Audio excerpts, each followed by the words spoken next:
La ley de la gravitación universal de Isaac Newton explica por qué todos los cuerpos próximos a la superficie de la Tierra caen con la misma aceleración constante.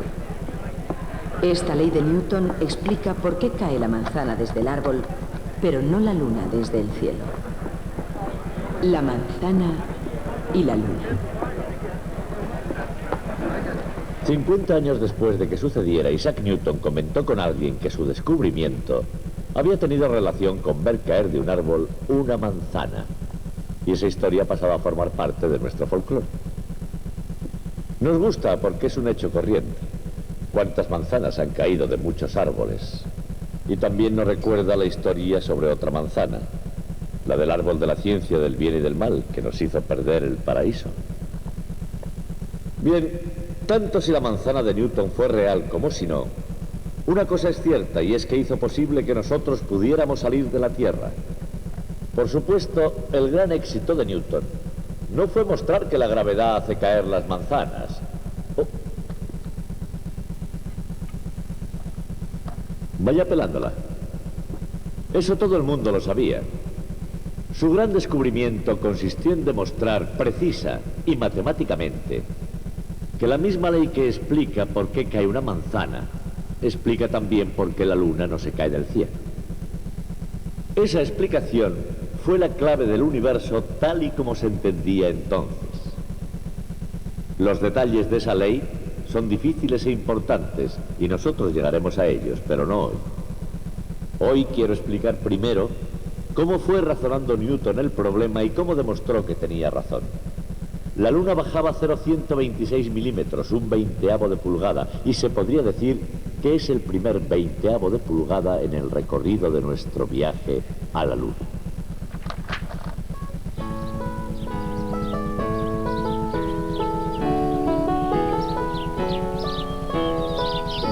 En el camino hacia la luna, el joven Isaac Newton podría haber emprendido esta ruta.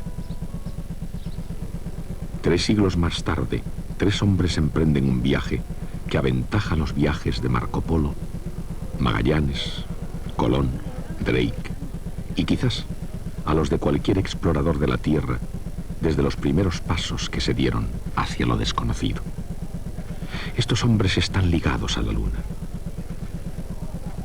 Su destino ya ha sido determinado por ingenieros y científicos, técnicos y visionarios, investigadores y pilotos de pruebas, con la mejor planificación y todo el material adecuado.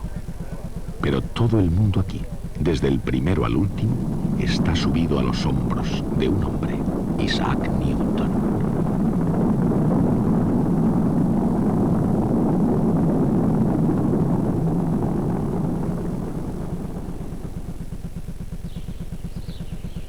Si una manzana tuvo influencia en la ley de la gravedad de Newton, debió suceder en el condado de Lincolnshire. Pero ya se sabe que la historia se escribe con muchos síes. Si Newton, por ejemplo, no hubiera regresado a la granja de su familia en Woolsthorpe Manor, quizá no habría llegado a descubrir nada. Es decir, nada aparte de la terrible peste negra de Londres. En los años 1665 y 1666, el número diario de víctimas que la peste se cobraba se ensombrecía con cifras demasiado siniestras para poder ser contabilizadas. Porque la peste fue demasiado terrible para imaginárselo. Las infecciones eran de carácter epidémico, malignas, contagiosas y fuera de control humano. Era una enfermedad que las ratas transmitían primero a las pulgas y estas a todas las clases sociales británicas. La peste llegó a destruir 9 de cada 10 seres humanos, y la comunidad universitaria de Cambridge, a unos 80 kilómetros y medio de Londres, no se libró de tan espantosas visitas. Allí la muerte negra pudo haber reclamado a Isaac Newton.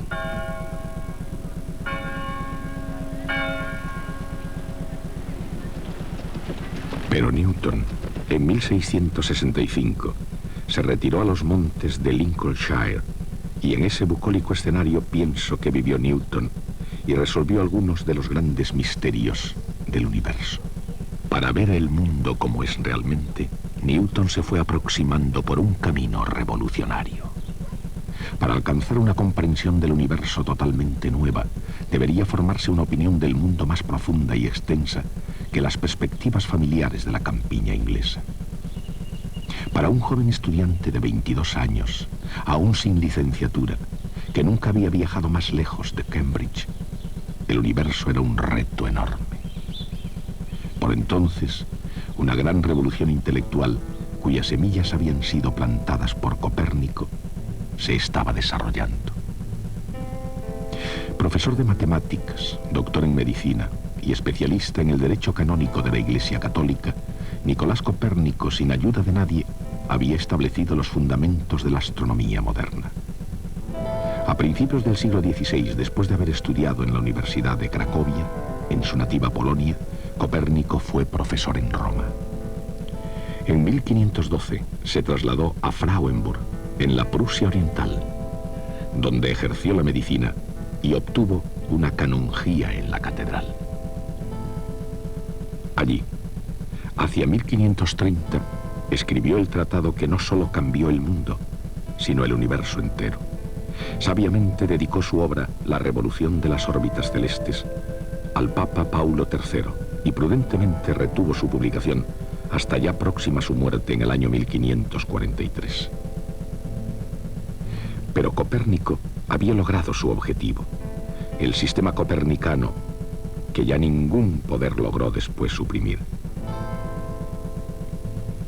Basado en antiguos datos astronómicos, en algunas cosas era únicamente un pequeño progreso sobre el sistema de Ptolomeo. Ambos puntos de vista estaban en gran parte basados en la filosofía aristotélica, sobre todo en el antiguo credo griego, de que todos los movimientos celestes eran círculos perfectos. Y por lo tanto, al igual que innumerables astrónomos anteriores a él, Copérnico, para explicar las aparentes desviaciones del movimiento circular uniforme, utilizaba epiciclos.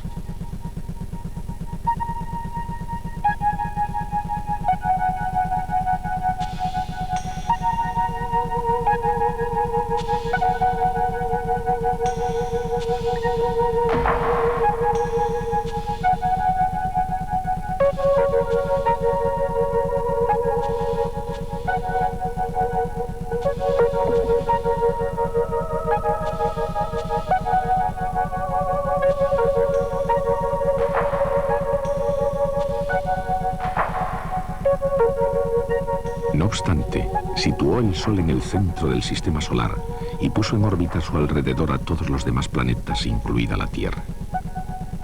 De esa forma, Nicolás Copérnico hizo el trabajo de preparación de algo que algunos opinaron fue una mala jugada para Galileo Galilei. En el Renacimiento, aquel sistema de Copérnico suponía un serio peligro, pero solo en términos teóricos. Incluso si los astrónomos hubiesen querido oponerse a los puntos de vista aristotélicos de la Iglesia, ninguno de ellos hubiera sido capaz de demostrar que los planetas giraban en órbita alrededor del Sol. Y además, tampoco lo intentaron. Nadie lo hizo hasta que Galileo puso su entendimiento a la tarea, con Copérnico en el fondo de su mente. Y con ayuda de la última tecnología de la época, Galileo se esforzó por resolver algunos conceptos suyos inquietantes. Con planos inclinados e imaginándose el mundo en el vacío, comprendió la ley de la caída de los cuerpos. Todos los cuerpos caen con la misma aceleración constante. Al mismo tiempo se imaginó también el mundo sin rozamientos. Estos experimentos llevaron a Galileo a otro descubrimiento, la ley de inercia. Una bola rodando sobre un plano liso horizontal no se pararía nunca. Como todos los objetos sobre la Tierra, mantendría su movimiento a menos que algo alterase su trayectoria.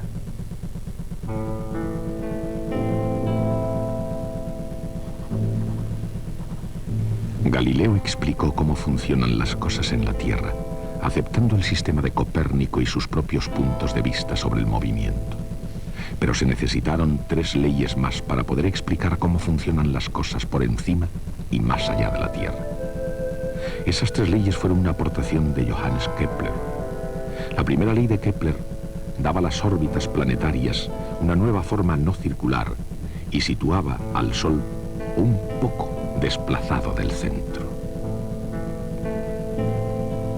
Kepler se dio cuenta de que un planeta se encontraba unas veces más cerca y otras más lejos del Sol.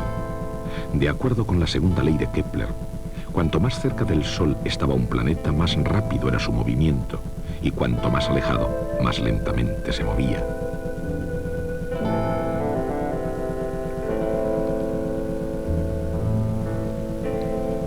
Su tercera ley decía que cuanto más larga era la órbita del planeta, más tiempo tardaba en dar la vuelta. Esas tres leyes de Kepler describen el firmamento con una precisión sin precedentes.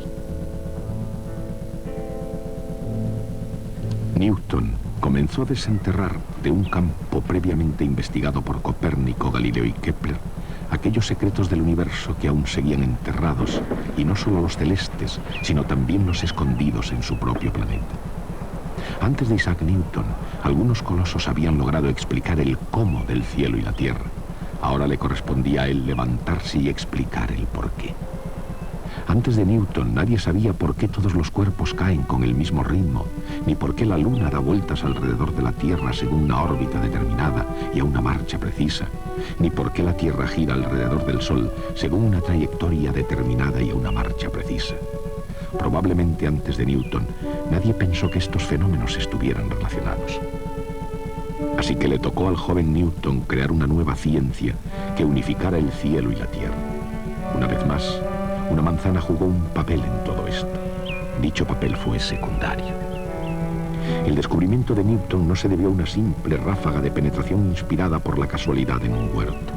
Newton trabajó duramente durante 18 meses y aún pasarían 20 años antes de que los frutos de su trabajo se publicasen. Y hubieron de transcurrir casi 300 años más antes de los últimos segundos de una cuenta atrás.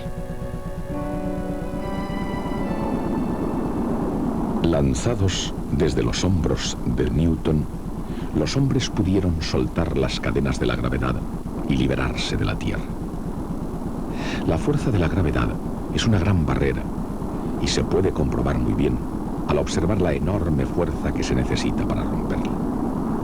Pero si se lanzan seres humanos al espacio, hacia las misteriosas regiones de la Luna, el saber que existe la gravedad no basta.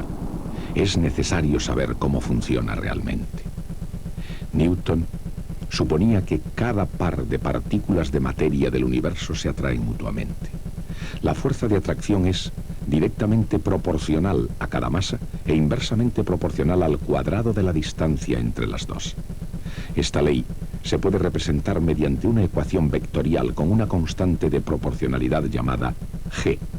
G es igual para cada par de cuerpos del universo.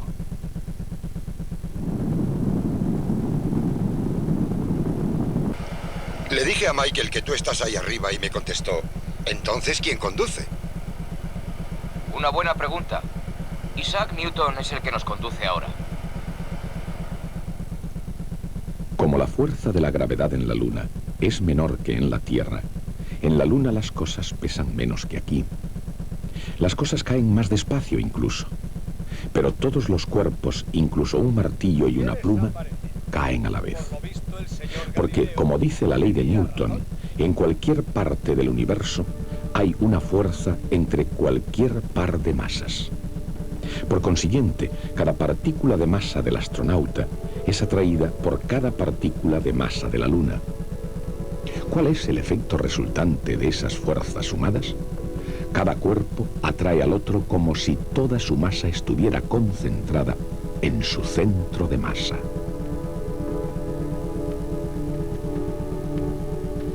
La fuerza que la gravedad de la Tierra ejerce sobre una manzana, por ejemplo, es menos G por la masa de la manzana, por la masa de la Tierra, dividida por el cuadrado de la distancia entre el centro de masa de la manzana y el centro de masa de la Tierra. Para fines prácticos, esa distancia es el radio de la Tierra. La fuerza también es masa por aceleración.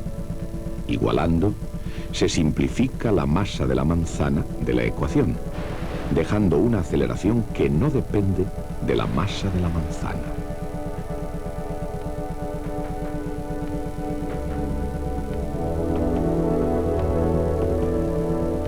La gravedad tiene el mismo efecto sobre cualquier objeto en la superficie de la Tierra. Medio siglo antes de Newton, Galileo descubrió que todos los cuerpos caen con la misma aceleración constante. Y Newton, con su ley de la gravedad, explicó ese extraño fenómeno. La aceleración de la caída de un cuerpo en la Tierra es g minúscula. Es igual a la constante de gravitación universal, g mayúscula, multiplicada por la masa de la Tierra y dividida por el cuadrado del radio de la Tierra. Esa combinación nos da una aceleración de 32 pies por segundo, es decir, 9,8 metros por segundo al cuadrado. En la Luna actúa la misma fuerza, pero la aceleración es diferente. Sigue dependiendo de la constante de la gravitación universal. Pero ahora la masa es la masa de la Luna y la distancia es el radio de la Luna. Y la aceleración de un cuerpo que cae en la Luna es 1/6 de la aceleración en la Tierra.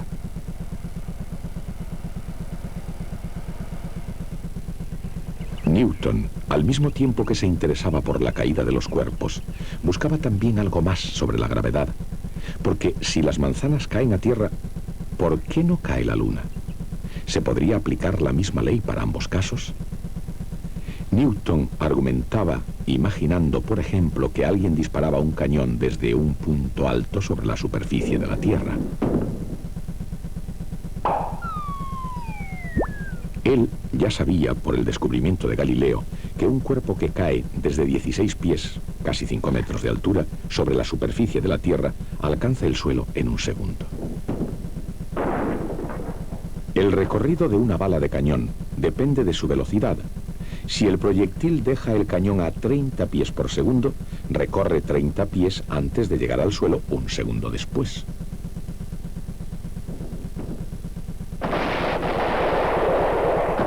Pero Newton se dio cuenta que si el proyectil se disparase suficientemente rápido, tardaría más de 1 segundo en llegar al suelo. La superficie de la Tierra se va curvando por debajo de la bala de cañón antes de que la alcance. Él imaginó un movimiento tan rápido que la bala se mantiene cayendo mientras que la superficie de la Tierra se va curvando por debajo de ella. Dicho de otro modo, el proyectil se mantendría en órbita.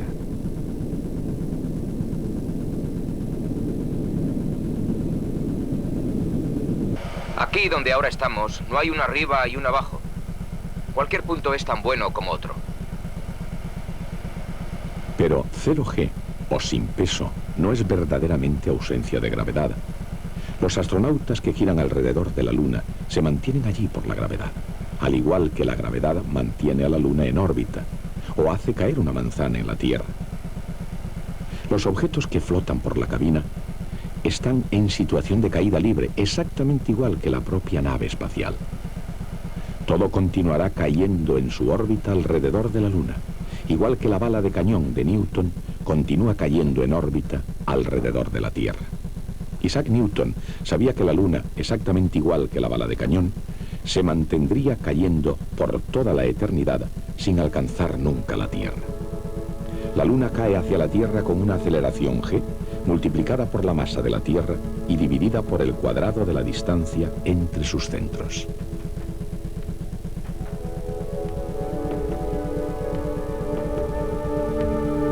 La fórmula es la misma que en el caso de la manzana o de cualquier otro cuerpo en la Tierra, con la diferencia de que la distancia no sería el radio de la Tierra.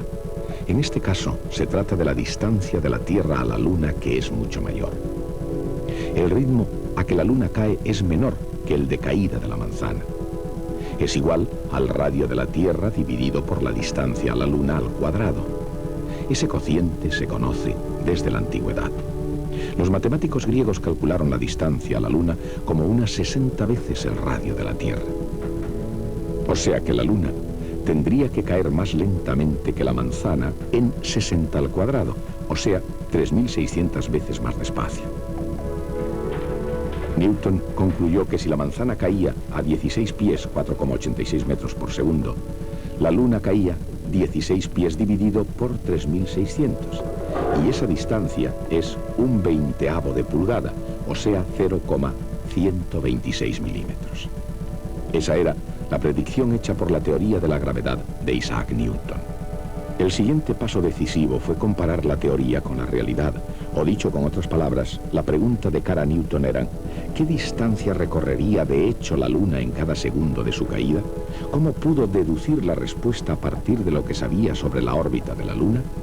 Newton sabía que la Luna seguía una órbita casi circular y que tardaba aproximadamente un mes en dar una vuelta completa. Según el principio de inercia, la Luna opone resistencia a moverse en un círculo y tiende a marchar recto en la dirección de la tangente a la circunferencia. En un segundo, recorrería 40,281 pulgadas a lo largo de la recta.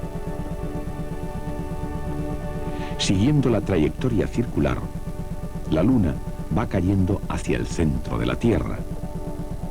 Esa es la distancia que la Luna cae en un segundo.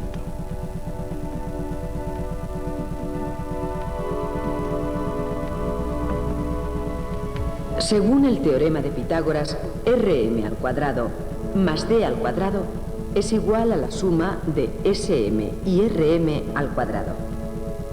Así, D² es igual a Sm² más 2 veces Rm por Sm. Una cantidad tan pequeña que se puede despreciar.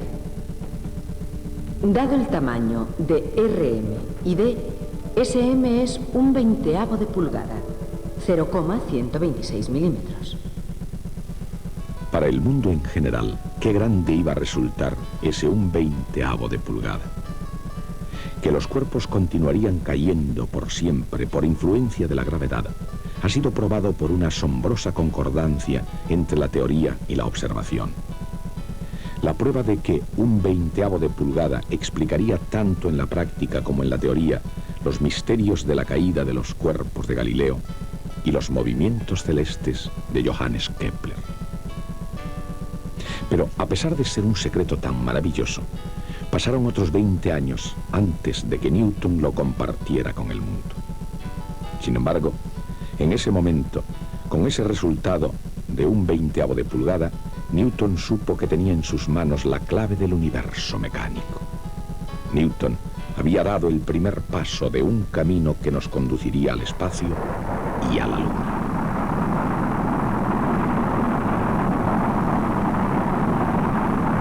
Le dije a Michael que tú estás ahí arriba y me contestó. Entonces, ¿quién conduce? Una buena pregunta. Isaac Newton es el que nos conduce ahora. Adelante. Según la ley de gravitación universal de Newton, la fuerza de la gravedad entre dos cuerpos es directamente proporcional al producto de sus masas e inversamente proporcional al cuadrado de la distancia entre ellos. La ley de Newton explica por qué los cuerpos caen con la misma aceleración cuando están cerca de la superficie de la Tierra. Esa ley, combinada con el principio de inercia, explica también la órbita de la Luna y los movimientos de todos los cuerpos celestes.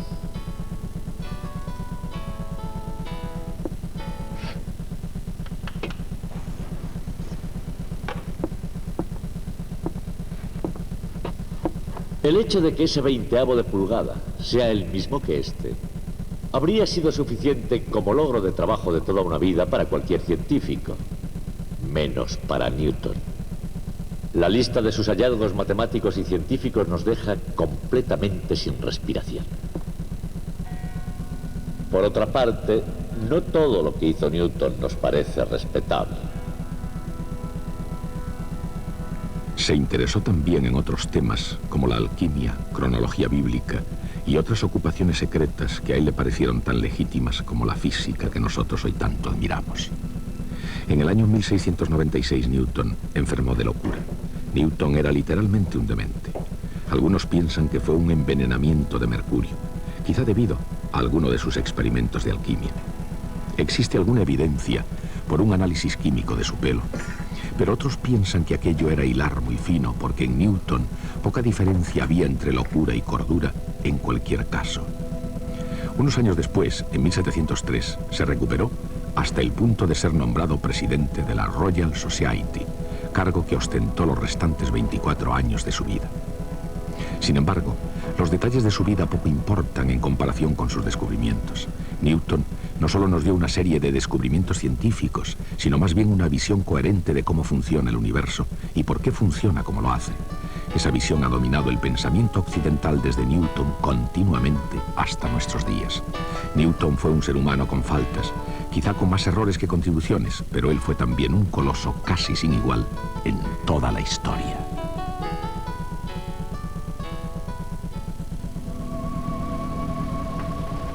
Lord Byron escribió en su Don Juan: cuando Newton vio caer una manzana, en ese ligero sobresalto de su contemplación, encontró un modo de demostrar que la Tierra daba vueltas en una rotación de lo más natural, llamada gravedad. Y este es el único mortal que desde Adán pudo enfrentarse con una caída o con una manzana. El hombre cayó con manzanas, y con manzanas